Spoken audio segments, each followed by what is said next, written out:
ओम शांति। 20 मार्च 2023 की आज की साकार मुरली।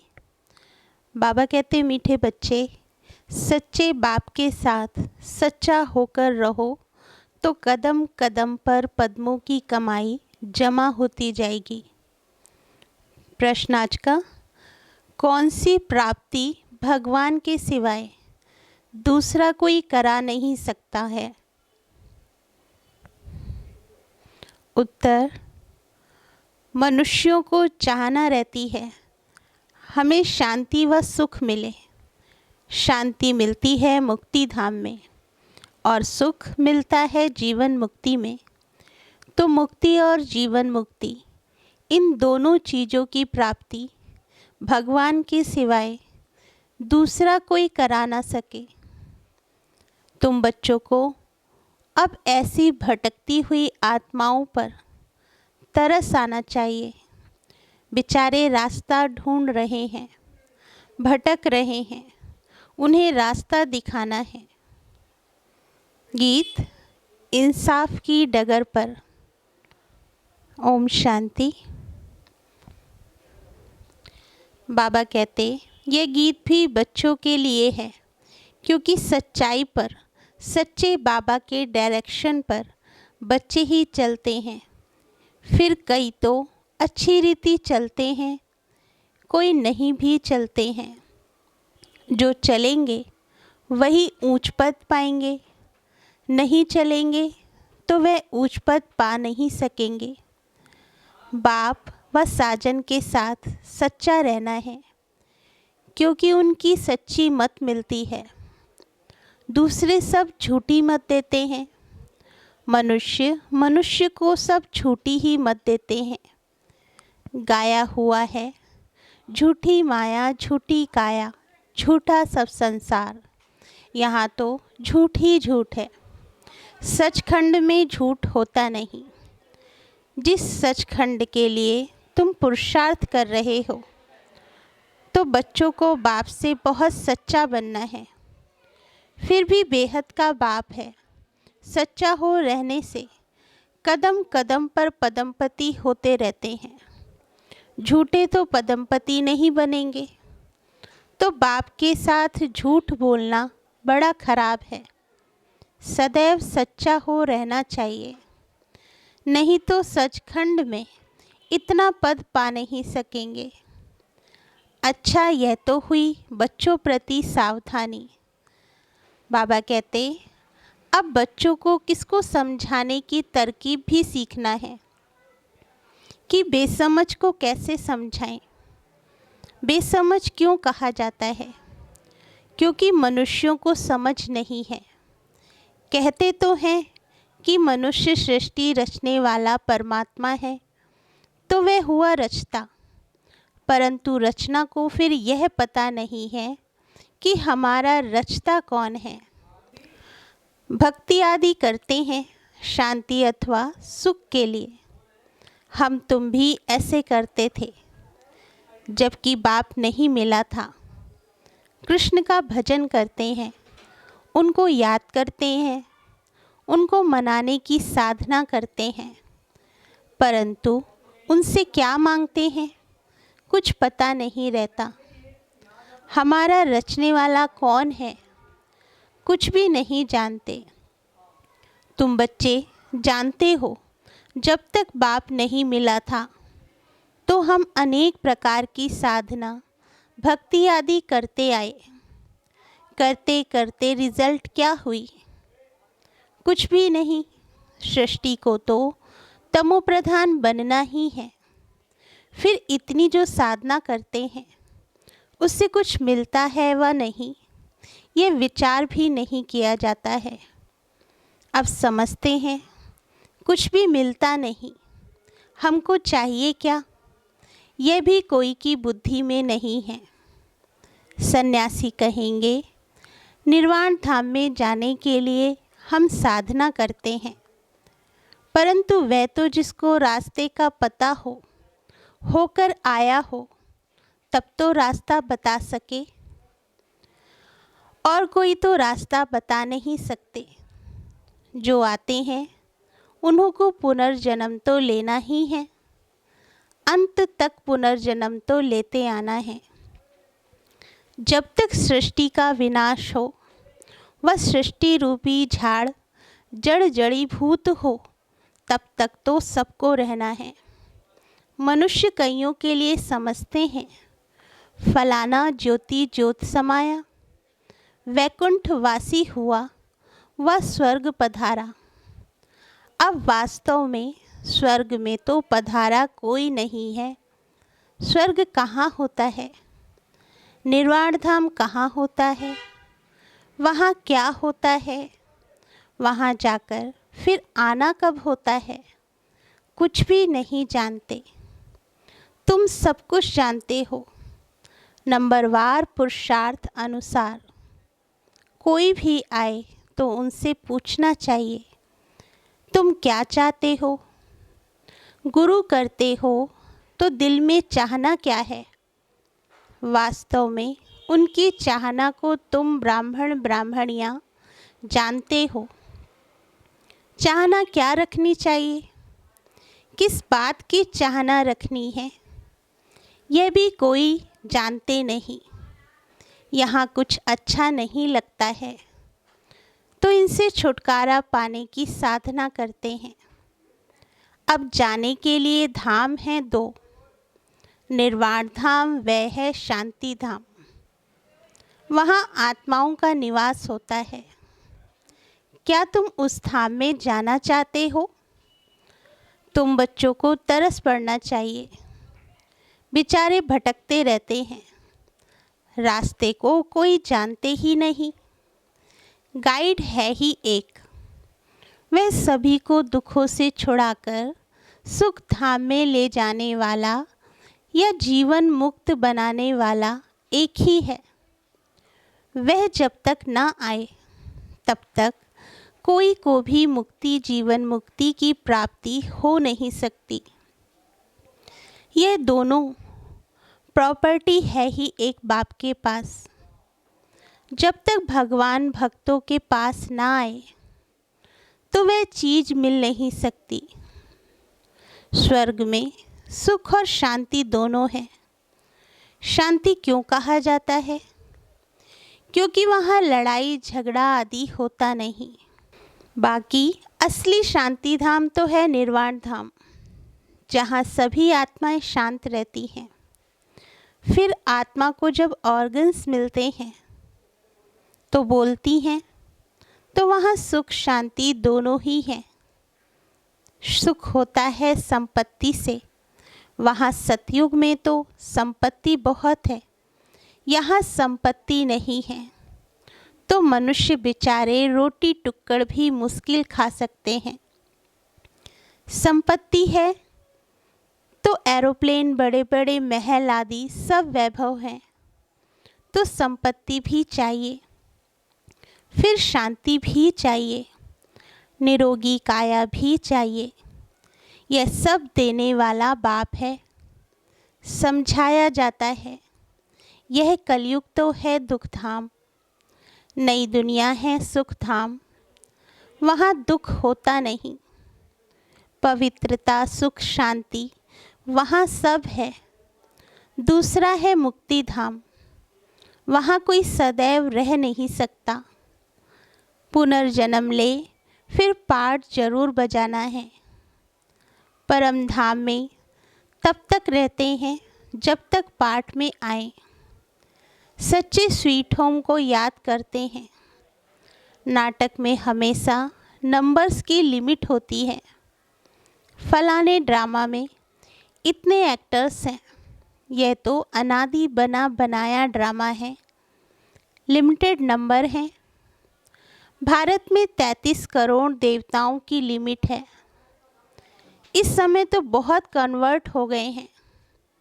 तो पहले पहले जब कोई आए तो उनसे पूछना है, दिल में क्या आस है, क्या चाहते हो? दर्शन से तो कोई फ़ायदा नहीं। गुरु के पास कोई आस लेकर जाते हैं। एक तो आस रहती है कुछ मिले, आशीर्वाद दें, हम फलाने में जीते, कोई कहते हैं हमको ऐसा रास्ता बताओ जो हम सदैव शांति में रहें। मन बड़ा चंचल है, बोलो शांति तो मिलेगी परम धाम में। एक है शांति धाम, दूसरा है सुख धाम, तीसरा है दुख धाम। तुम क्या चाहते हो, तो फिर हम बताएं कि ये साधना अथवा पुरुषार्थ करो। साधना व पुरुषार्थ एक ही बात है। भक्त साधना करते हैं और जगह जाने लिए अथवा वापिस परम धाम जाने लिए। मोक्ष तो कोई पा ना सके, यह बना बनाया ड्रामा है। सन्यासी को फिर अपने सन्यास धर्म में आना ही पड़ेगा। क्रिश्चियन धर्म फिर क्राइस्ट द्वारा जरूर स्थापन होगा। सतयुग नई दुनिया में पवित्रता, सुख, शांति सब है। उनको कहा जाता है सुखधाम। शिवालय यह है वैशालय। तुम क्या चाहते हो? शांति चाहते हो? वह तो शांति धाम में मिलेगी, वह भी तब तक जब तक सुख धाम वालों का अर्थात देवी देवताओं का पाठ है। फिर तो नंबरवार सबको पाठ में आना पड़ेगा। तुम भी पुरुषार्थ करेंगे तो वैकुंठ में जाएंगे। भारत वैकुंठ था, ये भीति देनी चाहिए। वर्षा बाप से ही मिलता है, वही आकर बच्चों को अपनी पहचान देते हैं। बाप ही नहीं तो बच्चों को पहचान कैसे होगी? ऐसे तो है नहीं जो समझे कि हम भगवान के बच्चे हैं।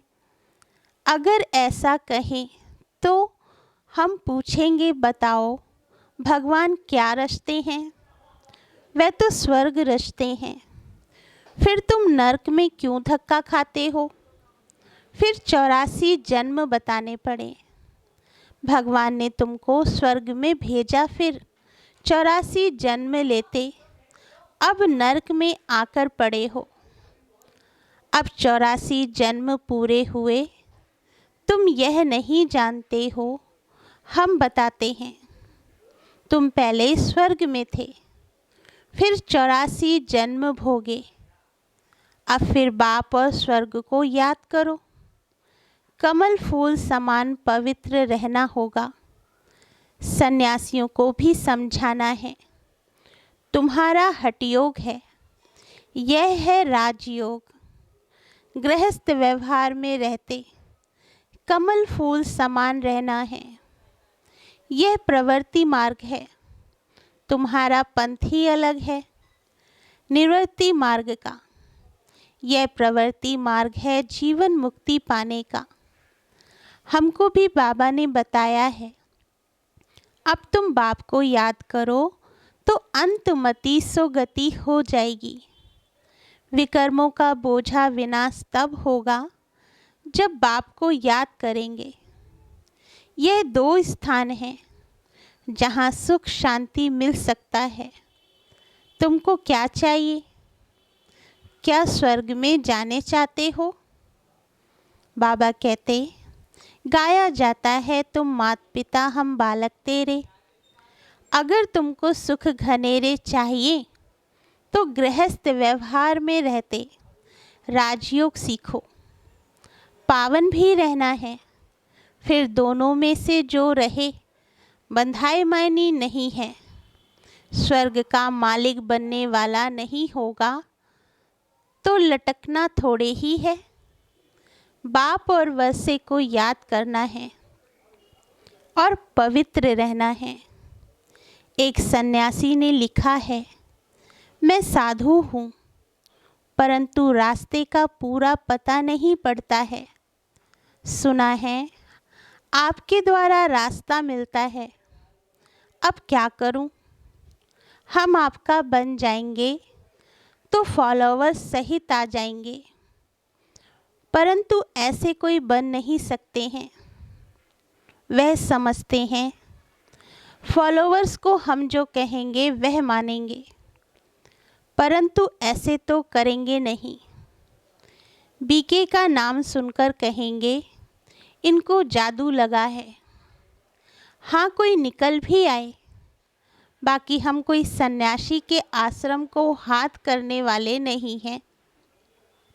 समझो, कोई समझ लेते हैं यह मार्ग अच्छा है, तो क्या हम उनका आश्रम संभालेंगे क्या? हाँ, बच्चियां जाकर भाषण करेंगी, अगर पसंद आएगा तो रहेंगी, बाकी आश्रम को हम क्या करेंगे?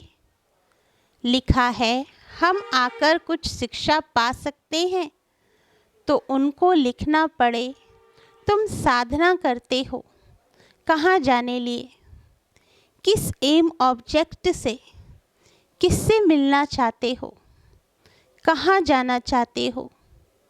तुम तो हो हठ योगी सन्यासी। हमारा यह है राजयोग, यह सिखलाने वाला है परमपिता परमात्मा।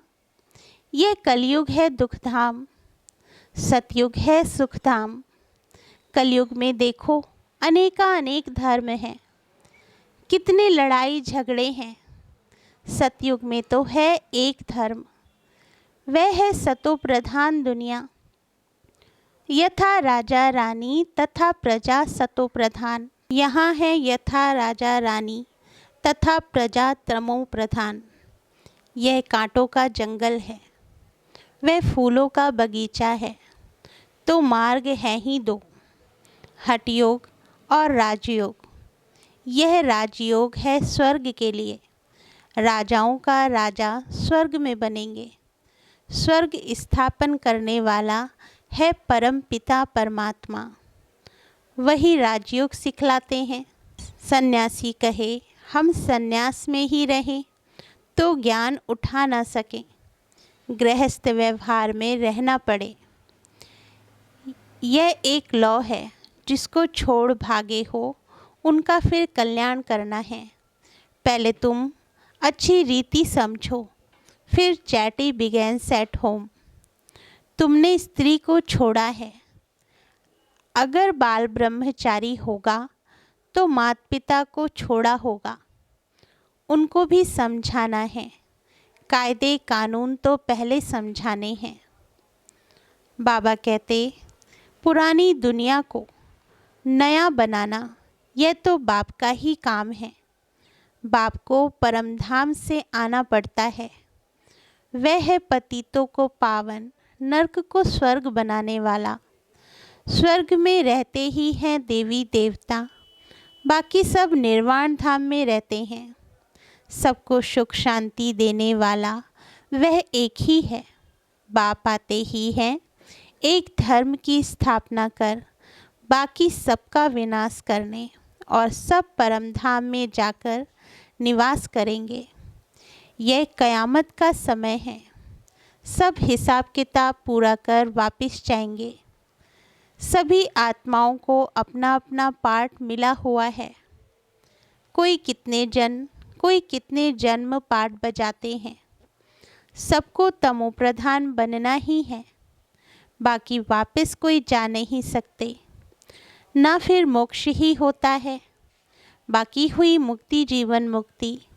हम जीवन मुक्ति के लिए पुरुषार्थ करते हैं, इसमें मुक्ति भी आ जाती है।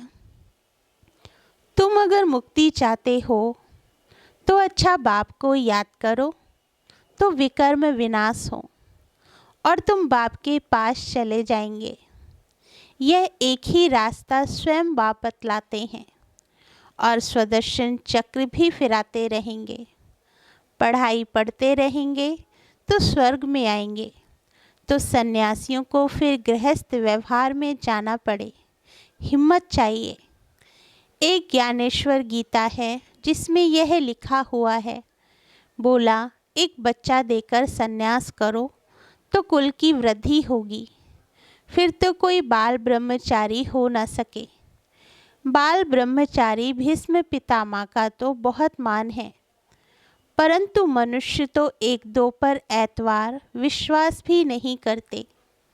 समझते हैं गृहस्थ में रहते और विकार में ना जाएं, यह हो नहीं सकता। लेकिन उन्हें कोई भगवान सर्वशक्तिमान की मदद थोड़े ही है। ना कोई में राजयोग सिखाए स्वर्ग की स्थापना करने की ताकत है। सबको दुखों से छुटकारा दिलाकर सुख में ले जाना, यह सिवाय परमात्मा के कोई कर नहीं सकता। दोनों दरवाज़ों की चाबी बाप के पास है। स्वर्ग का फाटक खुलता है तो मुक्ति का भी खुलता है। मुक्ति में जाने सिवाय स्वर्ग में जा कैसे सकते? दोनों गेट्स इकट्ठे खुलते हैं। अच्छा, मीठे मीठे सिकेल दे बच्चों प्रति माता पिता बाप दादा का याद प्यार और गुड मॉर्निंग। रूहानी बाप की रूहानी बच्चों को नमस्ते। धारणा के लिए मुख्य सार। फर्स्ट पॉइंट, मुक्ति के लिए बाप को याद कर विकर्म विनाश करने हैं और जीवन मुक्ति के लिए स्वदर्शन चक्रधारी बनना है, पढ़ाई पढ़नी है। सेकंड पॉइंट, रहमदिल बनकर भटकने वालों को घर का रास्ता बताना है। मुक्ति और जीवन मुक्ति का वर्षा हर एक को बाप से दिलाना है। वरदान दिया बाबा ने, रूहानियत में रहकर स्वमान की सीट पर बैठने वाले सदा सुखी सर्व प्राप्ति स्वरूप भव। वरदान का सार, हर एक बच्चे में किसी न किसी गुण की विशेषता है। सभी विशेष हैं, गुणवान हैं, महान हैं, मास्टर सर्वशक्तिमान है। यह रूहानी नशा सदा स्मृति में रहे, इसको ही कहते हैं स्वमान। इस स्वमान में अभिमान आ नहीं सकता। अभिमान की सीट कांटों की सीट है, इसलिए उस सीट पर बैठने का प्रयत्न नहीं करो। रूहानियत में रहकर स्वमान की सीट पर बैठ जाओ तो सदा सुखी, सदा श्रेष्ठ, सदा सर्व प्राप्ति स्वरूप का अनुभव करते रहेंगे। स्लोगन, अपनी शुभ भावना से हर आत्मा को दुआ देने वाले और क्षमा करने वाले ही कल्याणकारी हैं।